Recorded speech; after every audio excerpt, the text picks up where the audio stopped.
Welcome in the latest episode of Five on the Floor on the Five Reasons Sports Network. Thanks for finding us on your favorite podcast app. We're on Google Podcasts, Apple Podcasts, Spotify, and Podbean.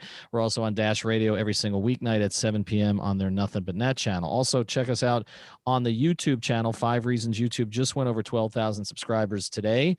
Royal Shepherd is hosting everybody over there on the Post Up on 5R. We also do Before Floor, before every game, and several other shows during the week. Also, check out fivereasonsports.com. Make sure you spell that one out, F-I-V-E, reasonsports.com. Brady Hawk has already put up his latest takeaways, and of course, we have no paywall. Also, check out the great sponsors of the Five Reasons Sports Network. We talk about this one all the time, but it's a lot of fun.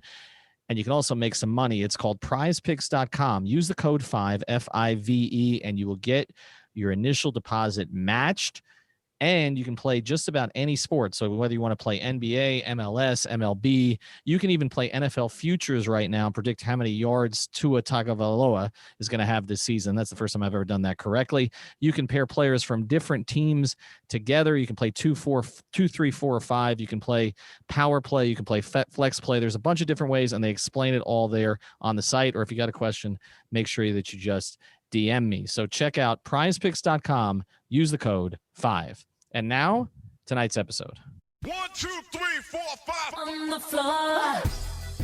Welcome to Five on the Floor, a daily show on the Miami Heat and the NBA featuring Ethan Skolnick with Alex Toledo and Greg Sylvander, part of the Five Reasons Sports Network. All right, Ethan Skolnick back on Five on the Floor. We are sitting in a media workroom in the bowels of the arena. I'm with Alex Toledo. Greg Sylvander is at home. The three of us will carry you through the floor plan. We're going to talk about one of the Heat's best victories of the season. We're going to start with this really significant moment today, which was Udonis Haslem playing as we speak. He's actually speaking on the Zoom calls, so we'll get you all of that later. Udonis Haslem plays briefly, 3 minutes, 2 baskets, 2 technicals, 1 ejection, and a lot of talking shit. Greg, this was the thing that I took out of tonight, and I think Udonis embodied it. The Miami Heat are not afraid of the Philadelphia 76ers. In fact, it seems like the Miami Heat want to play the Philadelphia 76ers, even though they're the top seed in the conference. Yeah, everybody has always kind of pointed to Milwaukee as the team that Miami would want to target, and Milwaukee wants to, find a way not to match up with Miami. I actually think that and this is really, I think, driven like a lot by Jimmy, quite frankly, like they're not afraid of Philly. And I think that this game showed it. When you calculate the per 36 numbers, this is so hilarious. And shout out to the Miami Heat social media team for this one. Udonis Haslem's per 36 numbers this year, 48 points per game, 12 rebounds, 100% field goal shooting. And he punked Dwight Howard, which is always something beautiful that we love to see. So, just all around, it was a great performance. The team is rounding into form. I think that the defense is improving. You're seeing them out-rebound. I think they out-rebounded Philly by 17, which is just huge. And they're doing it as a team. It's not one guy that's grabbing 17 boards. So, it's a lot of positives to take from this, but the most positive thing is that UD sent a message that the Miami Heat have arrived on the scene, folks. You know what's crazy about this is that Erik Spoelstra waited 70 games to get him in and actually picked the perfect game to tee up for the playoffs. Essentially, Udonis Haslem, like you said, sent a message that they're not afraid of anybody. And you talk about this matchup. Remember, the 2 games that they played against Philly earlier this season, they did not have a full roster. Nothing close to it, right? Tyler Hero was playing hurt. In retrospect, he probably shouldn't have played in those 2 games. The Heat probably should have let the league just suspend those 2 games. The season might have looked a lot different. Tyler played. They ended up nearly winning one of them in a great performance that went to overtime. The second one, they got beat. They hadn't played Philly at full strength this year. They play him at full strength. And here's the thing. Not only does UD set a tone, and here's the other thing about it. Spoelstra didn't wait for garbage time minutes. He played him in the meat of the game. Like, we're not afraid of you. We're going to play our guy who hasn't played basically in a year plus. We don't care. But the other thing about it too, I think a couple of other things have happened. Victor Oladipo's situation clearing up, I think, helps this team. I think it provided some clarity for all of them. For some of the guards, you saw the way that Dragic played, the way that Nunn played.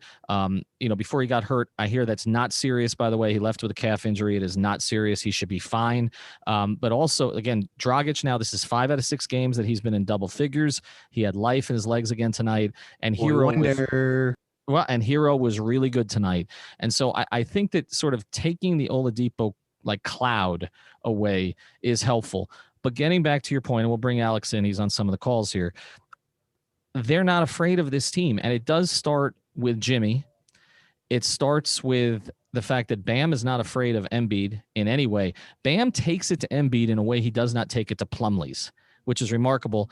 And Tyler Hero has consistently played well against Philadelphia.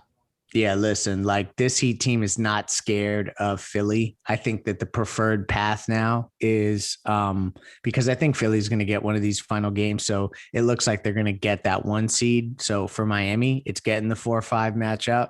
Hopefully in the 4, if Atlanta can squander 1 here, they've been known to do such things. But if not, 4-5, and then you gear up for Philly. And I think, Jimmy has some revenge factor there. There is some not bad blood with Joel Embiid by any stretch, but he is not a fan of Ben Simmons. He is not a fan of, I think, just the organization in general and kind of how they handled his departure for the most. So I think that is a huge factor for them wanting that path. And when Jimmy is honed in on a path and that's kind of what he's really focused on. I mean, are we going to bet against him? I don't think he's given us a reason to yet. Yeah, Greg, I don't think Jimmy Butler is somebody that Philly wants to see in the playoffs. And a little bit more backstory on that. Obviously, there's not a great relationship with Ben Simmons. We know that. But also, there was not a great relationship at the end with the owner, Josh Harris. Elton Brand, there was a little bit more cordiality. Elton wanted to keep Jimmy. Brett Brown is not there anymore. We know that Jimmy had issues with them. Jimmy doesn't have an issue with Doc Rivers, but he definitely seems to have an issue with Ben. And here's the other part of it. I thought Jimmy attacked Ben in part tonight to make a point about his own teammate. We've heard a lot about how Ben, not Bam Adebayo, is the guy who can challenge Gobert to win Defensive Player of the Year. I don't think there's any question that Jimmy went and he had 14 points in the first 10 minutes. The fact that Jimmy was able to sit the fourth quarter of this game, playing 29 minutes, still putting up, 21, 5, and 4, is quite but it's also a statement, right? You're going up against the number 1 seed. All the issues that this team has had this year, we know, to get to this point where they're now 39 and 31. But to be able to sit the fourth quarter like he did in this game, and again, to go at Ben the way he went at Ben, and here's the other part of it, the 2 3-pointers, okay? The thing about Jimmy is he's always told, pretend there's somebody in front of you so that you get some arc on the shot. He had arc on both shots tonight, one of which was contested and one of which was not contested. He finished 4 of 4 from 3, Ethan. 4 of 4 from 3. But this is a run now for him. And you almost don't want it to come now. Wait just a couple more weeks. Right. But they have, it's like we've talked about. Hero is not afraid of them. Hero's biggest shot of a regular season game was against Philadelphia last year, 1-on-3 on the break, right in this building. And he looks different right now. Okay. Than he's looked the entire season. Bam is not afraid of Embiid. This team is not afraid of Philly. Remember, they won 3 out of 4 against them last year. And Jimmy is certainly not afraid of Philly. I think it's actually the opposite. We've talked a lot about how the Heat had to get to a position where they were the team that nobody wanted to play. I think right now they look like the team that nobody wants to play, and they have a team at the top that they want to play. All right, we're going to bring Alex in here. I love it. I love exactly what you guys are talking about here. We've been saying it all season. This Sixers team is not one to be afraid of. I'm going to be on my tongue-in-cheek stuff here and just say, COVID season fluke, fake 1 seed, all of that. It was a glorious game. The Udonis Haslem moment just has me all the way hyped up. I'm trying to keep my voice down here, but in reality, on the inside, I'm peaking. All right, and as we've been doing this podcast, the calls have been going on. First Udonis Haslem, then Eric Spoelstra. Alex tweeted this one out from right beside me. I think it's a good way to close the loop on this section of the pod. Eric Spoelstra on Udonis Haslem. The only thing I was waiting for was him to take his mouthpiece out and throw it at Joey Crawford. Of course, if you remember that moment, Joey Crawford is retired. So that couldn't happen, but Udonis Haslem keeps going. That's my favorite moment of the season so far. Excessive passion, competitiveness, and anger. Just love it. And that's why we roll with UD. Haslem, by the way, on his call said that he planned on playing more minutes. The idea was not to play 3 minutes because he wanted to talk more shit after more rebounds. All right, we'll be right back in a second to talk about kind of where the season goes from here. Before we do, I want to tell you about another great sponsor of the 5 Reasons Sports Network. That's our friends over at Seltzer Mayberg. Now, if you've had a car accident, a slip and fall, you've got to reach out to them, 855-5000-LAW. That's 855-5000-LAW, or go to that's ONE, calllegal.com. If you mention 5 Reasons, you get a free consultation. They've got 24/7 availability. They'll make sure you work directly with the attorney to help you get the compensation that you deserve. They got an office right there near the Golden Glades. If you're crawling down here, as I was today to the game, taking an hour and a half from Fort Lauderdale, you will see the building on the right-hand side as you're headed south. So they're right here in South Florida, but they handle cases from all over the state. Again, personal injury is one of their specialties, but they also do immigration, divorce, defense, whatever it is you need. The law offices of Seltzer Mayberg can handle it. They also do real estate law as well, and they can also help you with your title. So 855-5000-LAW or calllegal.com. All right, back here with Greg Sylvander and with Alex Toledo. Alex was just trying to get Eric Spoelstra to name Bam Adebayo the Defensive Player of the Year. Alex, how did that go? Look, Spo is just excellent at what he does. That's what I'll say. Like, if anybody, Spo might be Defensive Player of the Year, the way he denied me on that question. Yeah, he just got rejected on that one, but that's okay. I mean, Eric is not going to pump up his own players. Especially not to Alex. Yeah, right. Of course not. No, definitely not to Alex. Maybe to Brady. I think to Brady he might, actually. I think we should run that competition. But let's look ahead now. 2 games left in the season. There was somebody close to the team who was joking with me today that the players wanted to finish this off so that none of them had to make the road trip. None of them really want to go to Milwaukee at Detroit to finish this thing out. But, Greg, just looking at where they are right now, the Bucks game, do you think that the Bucks will play everybody in this game upcoming on Saturday? And by the way, these are both 8:00 games now. The NBA, as they've done many times this season, totally reversed course. It was all supposed to be games between 12 and 3:30. Now the Heat are playing at night both times. So the Heat will know on Sunday kind of where the seeding looks like, depending on what they do against Detroit. Do you think the Bucks play everybody on Saturday? I think they're going to play some guys, but it's Giannis that I think that they may end up sitting. And that's what I'll be interested to see. I mean, there's still a game back from Brooklyn, but there has been this sentiment that has gone around, particularly related to, and I think it was our friend Frank Isola that said it. He said that, Milwaukee is strategically thinking about ways that they can avoid Miami. And, for Philly, they haven't came out and said it so explicitly, but also Milwaukee to kind of be edging towards finding ways to not play Miami. That feels good. So I would say that maybe we won't see Giannis, but there could be a few other guys. And any game in Milwaukee against that team is going to be difficult. They're disciplined and things like that. So, ultimately, this team's locked in. So, I mean, I still think that they can go up there and get that game, and especially if Giannis is out. And it also helps, of course, that Jimmy played only the 29 minutes today. So if they need him to go more on Saturday, he can. I just think we're looking more and more now at a Hawks matchup in the first round. I agree. I'm resigned to that. Yeah, I think that's where this is trending at this point. And, of course, if the Heat had won that game against Atlanta, I mean, Heat fans upset at Westbrook for what happened yesterday. But, again, the Heat blew it by not winning that game against a shorthanded Atlanta team last month.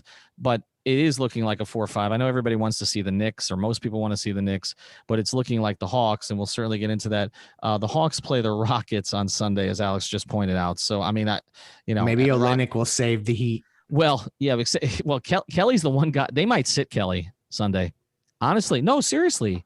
Kelly's too good. Alex is laughing at me. They might sit Kelly on Sunday. I mean, Houston is playing for ping pong balls right now. I mean, they're in a fight with 3 other teams. I mean, they might sit. I think there's a pretty good likelihood that they won't play Olynyk. I don't think Christian Wood. I mean, there were like 11 guys on the Houston injury report. Atlanta's winning that game, okay? And Atlanta will lock up home court. And really, that's all that was lost this season, is that, you would have been hosting Atlanta. And I will say this, Alex and I were both here tonight.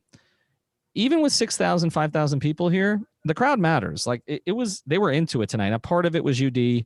This was memorable. I was here for Dwayne's last. We've been here for so many guys' last games.